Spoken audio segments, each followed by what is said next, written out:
Anybody that thinks that it is possible for President Bola Tinubu to get re-elected is living in another country, not Nigeria. It is impossible for Bola Tinubu to get re-elected. I don't see a pathway for him, no matter how disorganized the opposition is. Who will vote for him? Let me give you a clear position of northern Nigeria. Nobody owns northern Nigeria politically. They can think, they can decide, they can take their own position at any given time. They vote Abiola, they vote Obasanjo, they vote Buhari, and now they vote Asiwaju Bola Ahmed Tinubu in 2023. There is nothing new. Whoever undermines northern Nigeria, or the strength of northern Nigeria politically, I think he is fooling himself. Northern Nigeria has a number, and politics is a game of number, and if you have a number, you will get it on that side. Secondly, the politics, more especially election, is a game of negotiating, interface, talking, agreeing, disagreeing, putting all the variables on table to see what is my own benefit. I assure you, if Mr. President and APC put all their egg on the same table and start discussing with the people of northern Nigeria, what is your interest, what are we doing or are we going to do to you to vote for me? Definitely people will decide and vote for him. But Doctor, how do you respond to the comments coming from different parts of the country alluding to how northern elites like you, for instance, have already delivered a premature verdict about the performance of an administration that is not even 2 years old in terms of running the affairs of this country? I mean, in 28 days, the administration would have reached the halfway mark. Do you think this verdict of yours about the Tinubu administration's performance is premature, given the scale of the problem that he inherited and how much more he still has left to go? You see, those who claim that this is premature, I think are ignorant of modern governance. In modern governance, you can evaluate a government in the first 100 days. You can see the government from the appointments it makes. You can see the government from the policies it announces. You can see the government from the budget that it does. And in all this evaluation, you don't have to wait for 2 years. You don't have to wait for even 1 full year to be able to evaluate a government. These projections are done scientifically. It's not just based on whims or caprices or just sheer political opinions. No. So this government has shown right from the start that they have no ability to solve the problems of this country. And this 2 years, right, for goodness sake, even political, but by the time you should to show really you can or you cannot.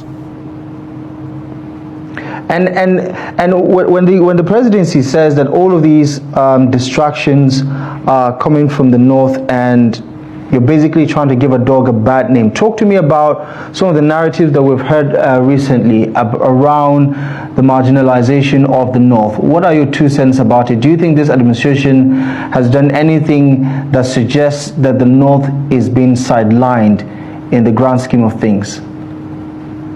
I think this government is grateful, and it appears to be overwhelmed and confused, because I thought they would remember that nearly 60% plus of their votes came from the north.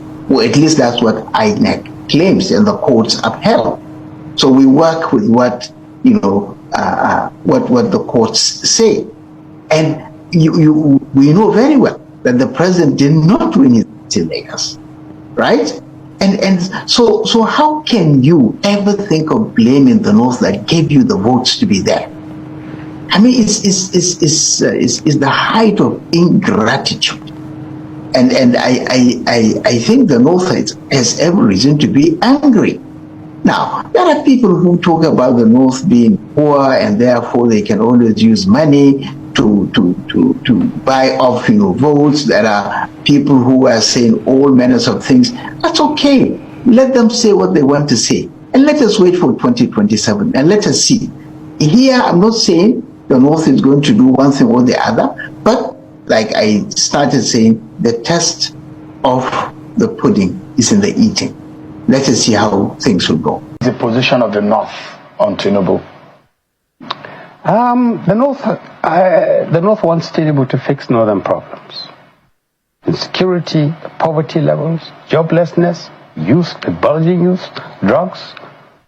It desperately wants. I attended a meeting yesterday of the ACF, and the language there and the atmosphere was different from any other time I've seen.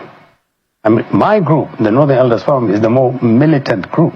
But yesterday's meeting, the one I attended yesterday, was unique in the manner in which people spoke. Not hostility, not subversion, just simply a demand.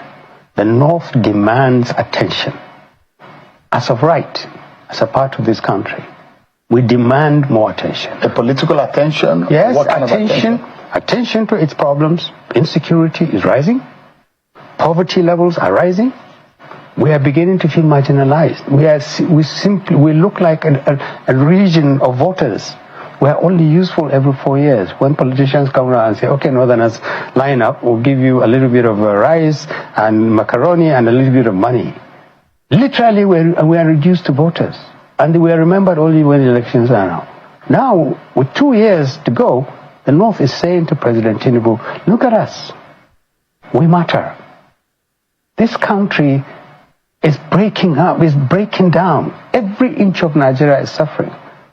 But the North is suffering a lot more than others. Look at the North. That's what we are saying. And the North is, the North, I think you're likely to be, many people will be surprised. You will not see this language about, it has to be a Northerner this time. You won't get that kind of rhetoric. It has to be a better person this time. That will be the language. We want to see someone who has either worked for the North or will work for the North, and the Southeast, and the South-South, and the Southwest. So you don't see, at that meeting yesterday of the Northern Elders, Arewa Consultative Forum, where they are elders, isn't it? Yes. Most of them are over the age of 60 and the rest. Yes. And they are a force to speak in unison for the northern region of the country. So they feel the northern region is marginalized, but the feeling and the fact might be different. The feeling that the North is marginalized could not be true. Could it be true under this government that the North has been marginalized? Well, to be honest with you, if you go around this country and you ask everybody, and we speak in the conventional, which sector is favored by this government, everybody will tell you that the Southwest is favored by this administration far and above what it's entitled to. Now, if you go to the Southwest, it's quite possible some people will tell you, we didn't ask for it. They didn't vote for him. I mean, the Southwest gave President Tinubu only 23% of the votes he needed to become president. The Southwest, where I come from, gave him 33% of the votes that he needed. So the Northwest gave him a lot more votes than his zone. So, but all these sense of entitlement are secondary now.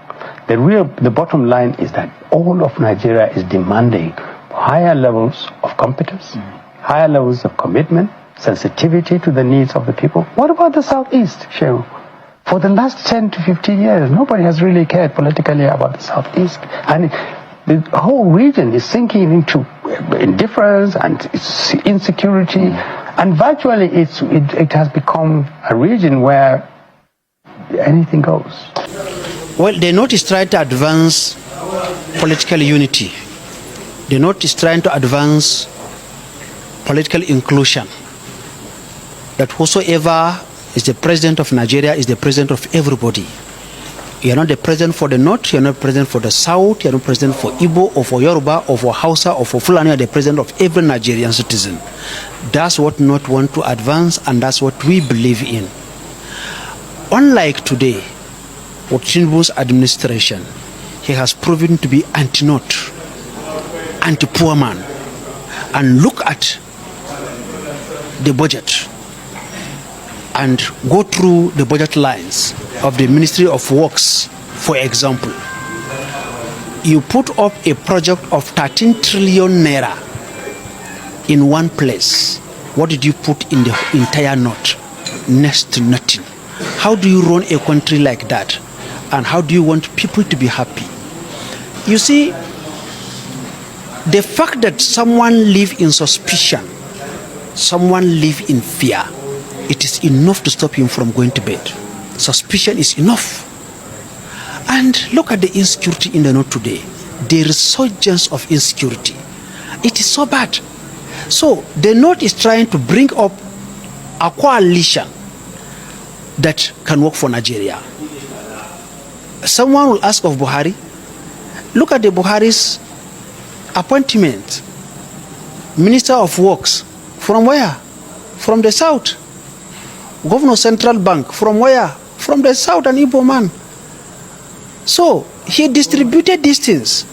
Look at what is happening today in Tinubu's regime. We feel, and we strongly feel that he doesn't love the North, even though the North gave him 63.4% of his vote. 63.4% of Buhari's vote came from the North. How is it treated? It was very bad. But that's not the case. The case is about Nigeria. And the Arewa are coming together in collaboration with our brothers in the Southeast, in the South, and the Southwest are coming together to see how we can unseat him in 2027. And we are serious about this. Nigerians are saying, by now, it was say a clearer picture of the election can come in 2027. Actually, all the parties are down in clashes now. On Solo, you see that it's vibrant and alive. How do you intend to go about this? Yes, in 2015, PDP was very vibrant. Why did their vibrancy took them? They lost. So when you think that you have decimated all other political parties and killed them, you think you are costing to victory. Nigerians are no longer the docile people that they used to be. So, as it happened in 2015, history will repeat itself. When they thought that everybody was docile, and they had the central bank, they opened the central bank vault, and they are wheeling out millions and billions of dollars. You can hear they gave one person 2.1 billion US dollars. In what name? In the name of buying arms. What did they do with the money? For campaign, 2.1 billion. In today's naira, that is over 40 billion. Right? Trillions. Okay. So they gave out this money in 2015 to help somebody to win election because they had the money. So if Tinubu and his APC think that because they have the central bank, they have our common money, our common heritage, our common resource in their pocket, and they want to use our own money to fight us, they will meet us. Forget about their dismissing political parties, their dismissing opposition. We are here waiting for them. When the time comes, they will know who is Northerner. They will know who are Nigerian citizens. And we are not afraid of their arrest. How many will they arrest? If people fought military, the military regime was forced to stand still. Nadeko was there, and other pro-democracy activists are there, and they fought military, and they bring democracy. Is it democratic government that we are afraid of when they are not afraid of military? They don't even know what is waiting for them. You've heard how the northern leaders are voicing their anger and frustration, accusing President Bola Ahmed Tinubu of treating the North unfairly. They claim they brought him to power in 2023, and now they are threatening to vote him out in 2027. But let's pause right there and ask the big question. Where was his same energy when President Muhammadu Buhari was running this country like a personal empire, unapologetically favoring the North while treating the South like second-class citizens? Let's be honest, the North kept quiet. Not a word, not a protest. In fact, they cheered him on. The appointments, the lopsided projects, the brazen nepotism, Buhari did it all, and the northern elite clapped for him. Not once did they complain about equity, fairness, or national balance. It was all good then, wasn't it? But now that the table has turned, and Tinubu, who himself is far from innocent, is sitting in Aso Rock, suddenly the North is shouting injustice. Now they are talking about power rotation and marginalization. Now they feel betrayed. But this is exactly the monster they helped create. Yes, we must call out Tinubu's administration for the deepening economic hardship, the painful fuel subsidy removal, the inflation, the insecurity, and the suffering that Nigerians across board are enduring daily. No one is saying Tinubu is blameless, but for the North to now act like victims when they were once the cheerleaders of a clearly biased government is the height of hypocrisy. It's this entitlement, this perception that only the North decides who becomes Nigeria's president, that is choking this country. Nigeria belongs to all of us. No region has a divine right to control power. The South kept quiet for 8 years of Buhari's favoritism. Now, the North must also learn to swallow some of the bitter pills they once served others. So yes, criticize Tinubu, hold him accountable, but please, don't rewrite history. Don't pretend you are champions of justice when you never once raised your voice against Buhari's northern-centric rule. Now, let's get back to the remaining part of that video. Let's hear what other northern leaders are saying. This conversation about North and South is coming from the emptiness of our politics. The politicians have nothing to offer. If they have, let them put the ideas on the table. I'm going to go for a president wherever he comes from. Once he's a Nigerian, he has the ideas to fix this country. In this 21st century, we're still talking about North and South. In any case, we have tried Northern presidents, we have tried Southern presidents. What have they done? I've not seen anything. I mean, Buhari's regime was a disaster. So, and I have said so severally, many people have said so. So why should we be stuck about Akpabio? Akpabio, for goodness sake. What does he represent? Tell me, what ideas can you associate with Akpabio? What contribution has he made to the development of this country? Look at the padding in the budget. There are over 11,000, padded budget, about how many trillion? I mean, this bunch of thieves, for goodness sake, stop talking about them. Talk about ideas. How can we fix this country? Look at the population growing. Look at the lack of jobs. Look at the insecurity.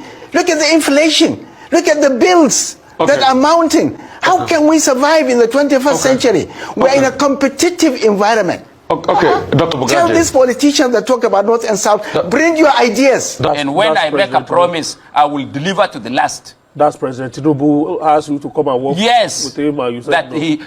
Me as his friend, he can't be on one side and me on another side. I said no, because, and let me tell you what the Tinubu did to me. In the APC constitution, the secretaries of the party's margin should be members of the BOT and members of the National Caucus. Of the legacy party. Legacy party. That is CPC, ACF, and ALPP. Yes, because of institutional memory. So when Buhari saw me, he said he thought he doesn't need to see me anywhere. So he now caused a subcommittee to be formed. A subcommittee to be formed to reinvigorate the constitution. And he appointed President Bola Tinubu as the chairman of that committee. And suddenly, the president there, national leader then, President Bola Tinubu, saw into what Buhari was trying to do. And as I speak to you, the committee has not sat, he has not submitted any report, and the constitution has not been amended. And that was part of why even Buhari never wanted him to be president, because he refused to take me out of the. And this is why. So for the last 10, 12 years, the board of trustees of the APC had not sat. Has not sat. And the National Caucus itself has sat only 2 or 3 times during Buhari, because they never wanted to see me. That's why I left. So can I go back to the APC? You think I'm Nigerian judiciary that I can leave that President Buhari didn't want Tinubu to succeed him? Of course. Is there anybody who doesn't know? Tinubu himself knows. Because he's been magnanimous and a statesman, he doesn't want to say his mind. If you can't say that one, me, you don't have anything to lose if you say it. Yes. That's part of history. So what do you feel about the Tinubu regime? Let me No, get your it's not opinion doing. as a Christian. It's not doing very well. There you go again. Yes. On the same path that you told with Buhari for 8 years. No. He's not doing very well in the sense that there are certain things he should listen to people. So if he's your president, I mean, if he's your friend, very close friend. So why won't you work with him and be able to? I say I left the APC. I left the APC. I can't go back. I'm a man of honor. There are people who are not in the APC. I am a man of honor and principles. You do not have to be in the APC to work with him. No. Wike is not in the APC. I promised to Kwankwaso that we should get out of the so APC. Because of Kwankwaso, you will not help a friend to run Nigeria properly. Both of them are my friends. So you will not help one of your friends. Did I carry placard against Tinubu? Yeah, but you said he's not doing well. If I did, of course, that's my inner feeling. So that there are certain things he needs to do, like this Kano issue, like this Rivers issue. He should not be stampeded to doing things that people... But if I didn't bring you here, you will not offer those opinions to him. Do you know whether we speak? Okay. You haven't said that. You don't know. Your pact with Kwankwaso will not buy you from calling him just let me. If I ask you, we are in this studio now, yes. AIT, and I ask you to leave, let's go and find another platform, TV station, and we'll go. When it becomes sour, can I leave you? Having lured me from here? Yes. Now to die together. That is honor. That is why everybody wants any village or any place, airport or motor park or even I stop on the road to buy fruits, they just need to hear my voice. Is that Buba Galadima? Hey! They will shout. And you are happy? Oh, I'm more than happy. People's hero. Yeah. Well, that is honor. That is dignity. Yes. So what do I need? But all of this should still not disturb you from working with a president that you think I'm working for president now. I'm working for Tinubu now. You don't see? Is your daughter who's Listen working? Now. No, I'm working for him. I'm telling him what he doesn't know. Now, before you. I'm working for him. Okay. What about his handling of the economy? Do you think, I mean, both men are your friends? Just put your hand into your pocket. I don't put money in my pocket. If it's about my money in my pocket, I don't keep money in my pocket. So if I put my hand in my pocket, it's okay. I will not see anything. Scroll your bank account. He's not smiling. Huh? He's not smiling. So if he's not smiling, do you do you know? I have, look, as we are doing this argument to go to Mecca with my daughter, to thank God and to thank Tinubu, something happened. What was it that happened? One chief, I don't want to mention his name, Yoruba man, came to my house because my senior daughter, the one who worked with Buhari, insisted that she should also be part of the delegation.